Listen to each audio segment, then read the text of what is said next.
بسم اللہ الرحمن الرحیم وَإِنْ آتَقَهُ الْمَوْلَى وَهُوَ لَا يَعْلَمُ بِالْجِنَايَةِ زَمِنَ الْمَوْلَى الْأَقَلَّ مِنْ قِيمَتِهِ وَمِنْ عَرْشِهَا۔ بات یہ چل رہی تھی کہ کسی غلام نے کوئی جرم کیا، جرم کے بعد آقا یا تو اس جرم کے عوض ولی جنایت کو غلام ہی دے دے یا اس کا فدیہ دے۔ اگر فدیہ دے گا تو جو عرش بنتا ہے اس جنایت کا وہ دینا ہوگا، لیکن اگر غلام کے جنایت کرنے کے بعد آقا اپنے غلام کو آزاد کر دے، لیکن اسے یہ نہیں معلوم ہے کہ اس نے کوئی جرم کیا ہے، آزاد کر دیا، بعد میں پتہ چلا کہ اس نے تو جرم کیا تھا، تو کیا حکم ہوگا؟ اسی صورت کو یہاں یہ بیان کر رہے ہیں۔ وَإِنْ آتَقَهُ الْمَوْلَى، اور اگر اس جانی عبد کو آقا نے آزاد کر دیا، وَهُوَ لَا يَعْلَمُ بِالْجِنَايَةِ، اس حال میں کہ آقا کو یہ نہیں معلوم تھا کہ اس نے کوئی جرم کیا ہے، تو آقا کو غلام کی قیمت اور جنایت کے عرش میں سے جو کم ہو اس کے ذریعے تاوان دینا ہوگا۔ آقا تاوان دے گا قیمت اور عرش میں سے جو کم ہو اس کے ذریعے۔ آزاد، کیونکہ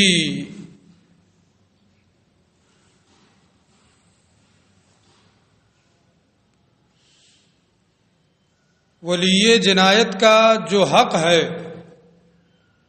آزاد کرنے کی بنیاد پر اس نے وہ حق فوت کر دیا ہے، لہذا تاوان تو بہرحال دینا ہوگا، لیکن آزاد کرنے کی وجہ سے یہ نہیں ہوگا کہ اب فدیہ دینا لازم ہو جائے۔ فدیہ دینا یہ لازم نہیں ہوگا، کیونکہ اس نے آزاد کیا ہے اور اسے معلوم ہی نہیں تھا کہ اس نے کوئی جرم کیا تھا، اور جب معلوم ہی نہیں تھا تو فدیہ کو اختیار کرنا نہیں ہوا کہ ہم اسے آزاد کر رہے ہیں فدیہ دے دیں گے، یہ نہیں، بلکہ بغیر علم کے آزاد کیا ہے، اسے کچھ معلوم نہیں ہے کہ اس نے جنایت کیا ہے یا جنایت نہیں کیا ہے، بعد میں معلوم ہوا، تو اب اس صورت میں چونکہ اسے وہ آزاد کر چکا ہے، اس لیے اس کی قیمت کے ذریعے سے بھی فدیہ دے سکتا ہے، اور جو عرش بنتا ہے اس جنایت کا وہ بھی دے سکتا ہے، دونوں میں جو کم ہو اسی کو اختیار کر لے اور دے دے، ٹھیک ہے۔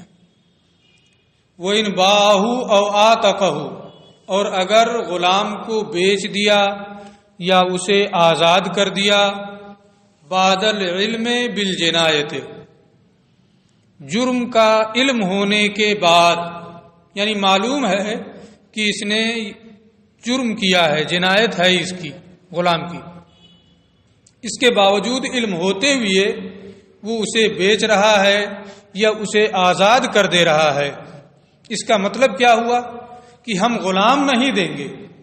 جب جانتا ہے کہ جرم کیا ہے اس کے باوجود بیچ رہا ہے یا آزاد کر رہا ہے، اس کا مطلب کیا کہ ہم غلام اس جنایت کے عوض نہیں دیں گے، تو اس صورت میں وہ فدیہ کو کے بجائے عرش کو اختیار کرنے والا ہے، غلام کو جب جانکاری کے بعد بیچ یا آزاد کر رہا ہے. اس لیے عرش اور فدیہ میں سے، عرش اور اس کی قیمت میں سے جو کم ہے اس کے ذریعے نہیں، بلکہ صرف عرش متعین ہے، کیونکہ بیچ کر یا آزاد کر کے جاننے کے بعد وہ عرش کو اختیار کر رہا ہے. وَإِنْ بَاعَهُ أَوْ عَتَقَهُ، اور اگر غلام کو بیچ دیا یا آزاد کر دیا جرم کا علم ہونے کے بعد، وجب علیہ العرش، تو بالاتفاق اس پر عرش واجب ہے. وَإِذَا جَنَى الْمُدَبَّرُ وَأُمُّ الْوَلَدِ، اور جب مدبر غلام یا ام ولد باندھی کوئی جنایت کرے، یہ آقا کے مرنے کے بعد آزاد ہوتے ہیں، تو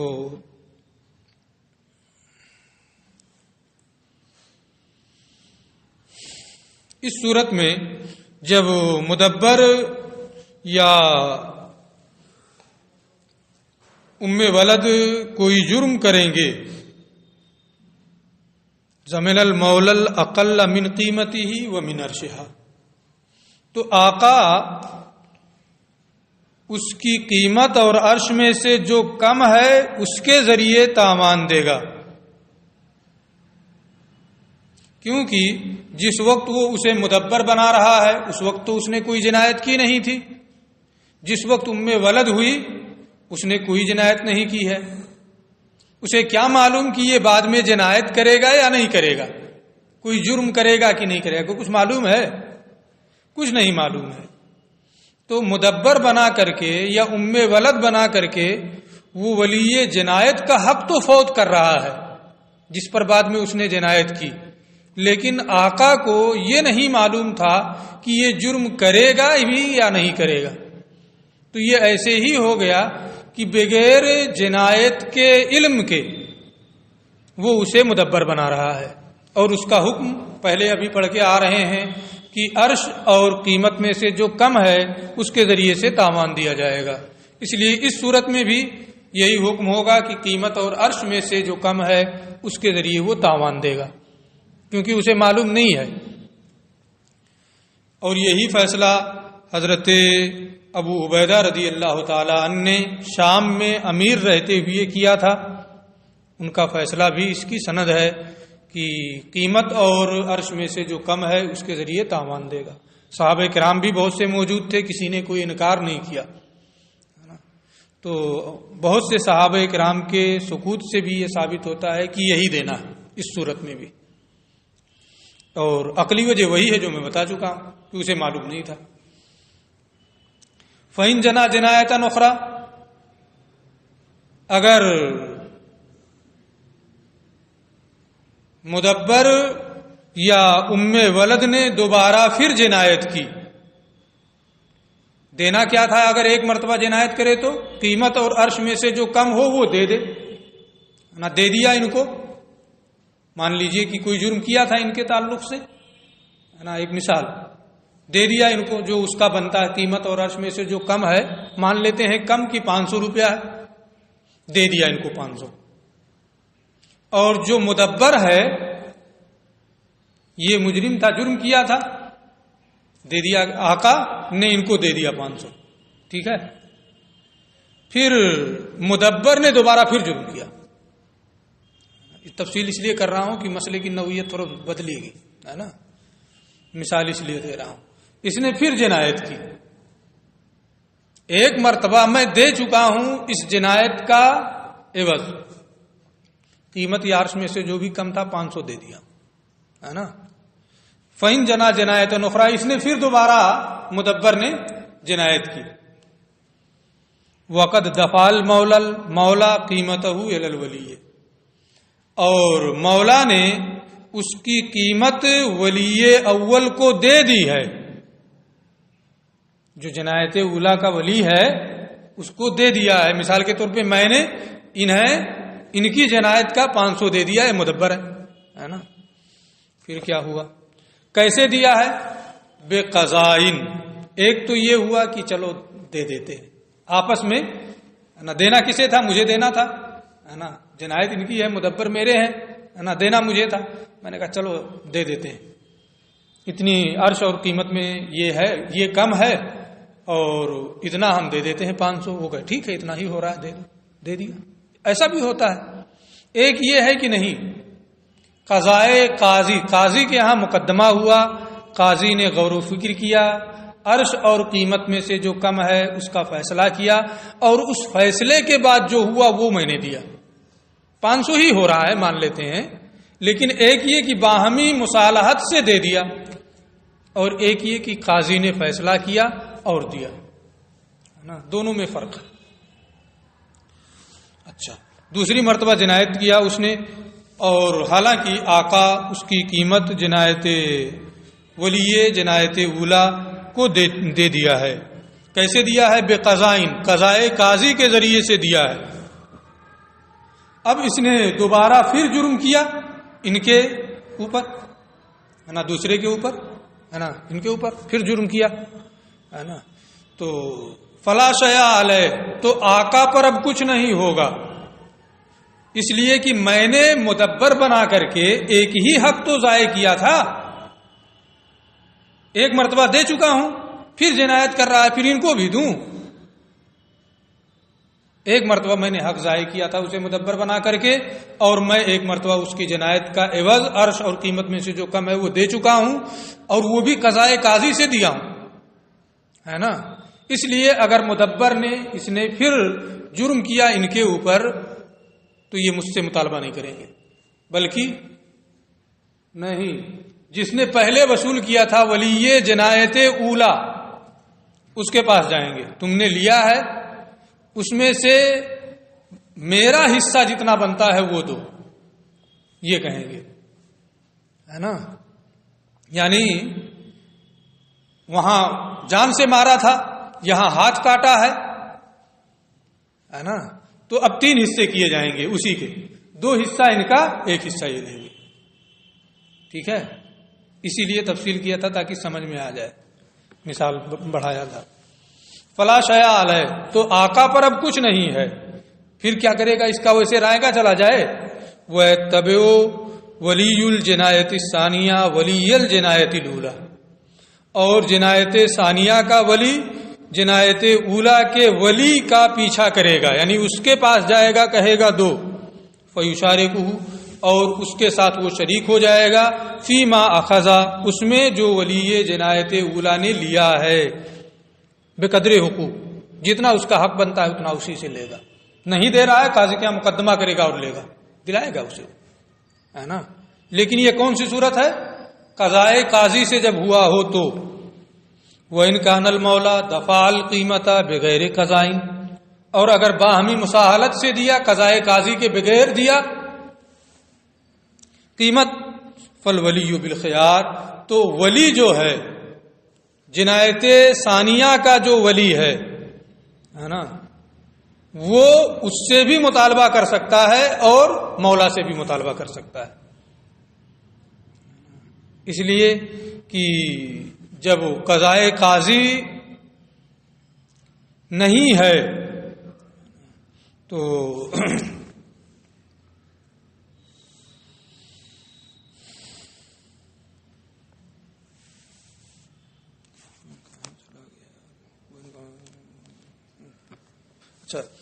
فالولی بالخیار، تو ولی جنایت ثانیہ یہ کو اختیار ہوگا انشاء اتباع المولا، اگر چاہے تو وہ آقا کا پیچھا کرے، اس سے کہے کہ دو میرا، ہے نا. وَإِنْ اتباع ولی الجنایت الاولی، اور اگر چاہے تو وہ جنایت اولا کے ولی کا پیچھا کرے اور وہ کہے کہ اس میں مجھے بھی شریک کرو. اور یہ فرق اس لیے ہے کہ اگر قضائے قاضی سے دیا ہے تو اس کا قبضہ جو ہے اس سے اس کے اختیار کے بغیر ختم ہو گیا، اس کا اختیار نہیں رہا اس میں، ہے نا. اور اگر بغیر قضائے قاضی کے دیا ہے تو ایسی صورت میں اس کا قبضہ اس کے اپنے اختیار سے زائل ہو رہا ہے. دونوں میں فرق ہے. قاضی اس پر جبر کرے گا کہ دو نا، تو اس کے اختیار کا دخل ہے، اس کے اختیار کا دخل نہیں ہے، اسے دینا ہی دینا ہے قاضی کے دباؤ کی وجہ سے۔ اس لیے جب اس کے اختیار کا دخل نہیں ہے دینے میں، بلکہ دینا ہی لازم تھا، تو اب ایک ہی حق ضائع کیا تھا میں نے، وہ دے دیا میں نے قاضی کے کہنے کی بنیاد پر، تو اب یہ اسی سے، یہ دوسرا والا جو ولی جنایت ثانیہ ہے یہ اسی سے لے گا۔ اور جب اپنی مرضی سے دیا ہوں تو اپنا اختیار ہے نا، کیوں دیا آپ نے پورا پورا؟ اس لیے یہ مجھ سے بھی مطالبہ کر سکتے ہیں، اس سے بھی مطالبہ کر سکتے ہیں، چونکہ اس کے پاس ہے پورا، اس لیے اس سے، اور میں نے اپنے اختیار سے دیا ہے اس لیے مجھ سے۔ فالولی بالخیار انشاء اتبع الولی مولا و انشاء اتبع ولی الجنایت الاولی۔ اس کے بعد پھر اب مسائل کی نوعیت بدل رہی ہے۔ وَإِذَا مَالَ الْحَائِطُ إِلَىٰ طَرِيقِ الْمُسْلِمِينَ، اور جب دیوار مسلمانوں کے راستے کی جانب جھک جائے جس سے عام طور پر لوگ آتے جاتے ہوں، تو کوئی بھی مطالبہ کر سکتا ہے کہ بھائی اس کو صحیح کر لو، ہے نا، جو اس سے آتے جاتے ہیں کوئی بھی کہہ سکتا ہے۔ فَطُولِبَ صَاحِبُهُ، مالک سے مطالبہ کیا گیا اسے توڑنے کا اور صحیح کرنے کا۔ وَأُشْهِدَ عَلَيْهِ، اور اس پر گواہ بنا لیا گیا۔ گواہ بنانا ضروری نہیں، لیکن بعد میں مقدمہ کیا کہ اس سے کہا گیا تھا کہ اس کو صحیح کرو، نہیں صحیح کیا، وہ کہا کسی نے نہیں کہا تھا، ثابت کیسے کریں گے؟ ثابت نہیں کیا جا سکتا ہے نا، اس لیے گواہ بنا لیں تاکہ اگر ضرورت پڑے تو گواہی بھی پیش کی جا سکے۔ وہ شدہ علیہ، اور اس پر گواہ بھی بنا لیے گئے۔ فلم ينقضه فی مدت یقدر علی نقضہ، اور اتنی مدت میں اس نے اسے نہیں توڑا جتنی مدت میں وہ اسے توڑ سکتا تھا۔ یعنی لمبی چوڑی دیوار ہے، آج ہی کہا کہ کر لو، آج ہی گر گیا تو توڑ سکتا تھا، اتنی مدت نہیں ہے نا، اتنی مدت میں نہیں توڑا جتنے میں وہ توڑ سکتا تھا۔ حتی سقط، یہاں تک کہ دیوار گر گئی۔ اور تو زمینہ ما تلفا بھی من نفس و مال، تو جو جان یا مال اس سے ہلاک ہوگا اس کا تاوان دینا پڑے گا، ہے نا۔ کیوں یہ تعدی کیا، اس کو صحیح کیوں نہیں کرایا؟ وَيَسْتَوِي أَن يُطَالِبَهُ بِنَقْضِهِ مُسْلِمٌ أَوْ ذِمِّيٌّ، مسلمان بھی اس کے تو اسے توڑ کر کے درست کرنے کا مطالبہ کر سکتا ہے، اور ذمی بھی کر سکتا ہے، ذمی بھی رہتا ہے، بادشاہ اسلام کے پناہ میں رہتا ہے، ہمیشہ رہنے کی اسے اجازت ہے، جزیہ دیتا ہے، وہ بھی اسی راستے سے آتا جاتا ہے، اسے بھی مطالبہ کرنے کا حق ہے۔ وَإِن مَالَ إِلَىٰ دَارِ رَجُلٍ، اور اگر دیوار کسی کے گھر کی جانب جھک جائے، فَالْمُطَالَبَةُ لِمَالِكِ الدَّارِ خَاصَّةً، تو اب سب کو مطالبہ کرنے کا حق نہیں ہے کہ کوئی بھی پہنچے اور مطالبہ کرے، جس کا حق ہے وہی مطالبہ کرے گا نا، گھر کے مالک کو مطالبہ کرنے کا حق ہوگا صرف۔ یہ بحث یہاں پوری ہو گئی۔ اب اس کے بعد ایکسیڈنٹ کے مسائل۔ فَإِذَا اصْطَدَمَا فَارِسَانِ، اور جب دو سوار آپس میں ٹکرا جائیں، دو سوار آپس میں ٹکرا جائیں، فماتا، اور دونوں مر جائیں، تو کیا یہ ہوگا کہ ہر ایک نے اپنے اپنے آپ کو مار لیا ہے؟ خود اپنی جان لے لی ہر ایک نے، اپنی اپنی جان ہر ایک نے خود لے لی ہے، یہ کہا جائے گا؟ نہیں، ہر ایک کی موت دوسرے کی جانب منسوخ ہوگی، اس لیے ہر ایک کے عاقلہ پر دوسرے کو دیت دینا ہوگا۔ فماتا، پھر دونوں مر جائیں، فعلی عاقلۃ کل واحد منہما دیت الآخر، تو ان دونوں میں سے ہر ایک کے عاقلہ پر دوسرے کی دیت ہے۔ وَإِذَا قَتَلَ رَجُلٌ عَبْدًا خَطَأً، اور جب کوئی آدمی کسی غلام کو غلطی سے قتل کر دے،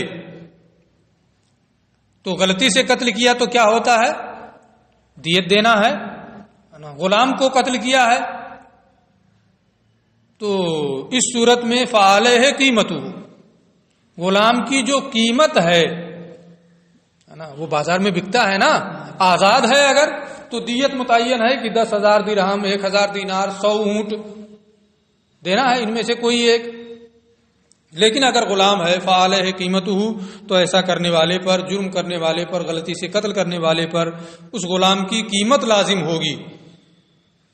لیکن یہ قیمت اگر وہ 50,000 کا ہے تو 50,000 نہیں دیں گے، جو دیت کی مقدار ہے، مثال کے طور پہ 10,000 درہم، اس سے 10 درہم کم، یعنی 10 کم 10,000 دیں گے، یہی منقول ہے۔ اس لیے ہمارے فقہا نے اسی کو لیا ہے حضرت عبداللہ ابن مسعود رضی اللہ تعالی عنہ سے. ولا یزاد علی عشرۃ آلاف درہم، اور 10,000 درہم سے بڑھایا نہیں جائے گا.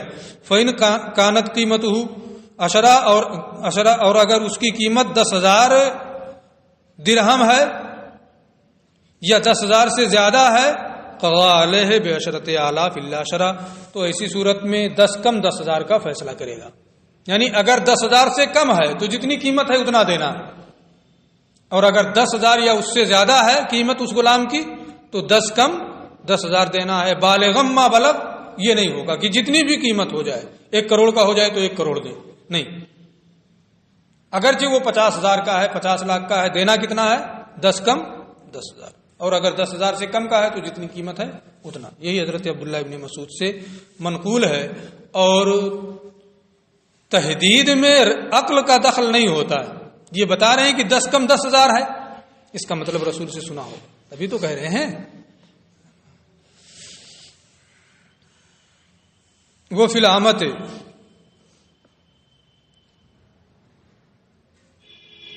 بات آگے پھر کل پڑھائیں گے، گھنٹی لگ گئی ہے، بس ٹائم سے آیا کرو یار.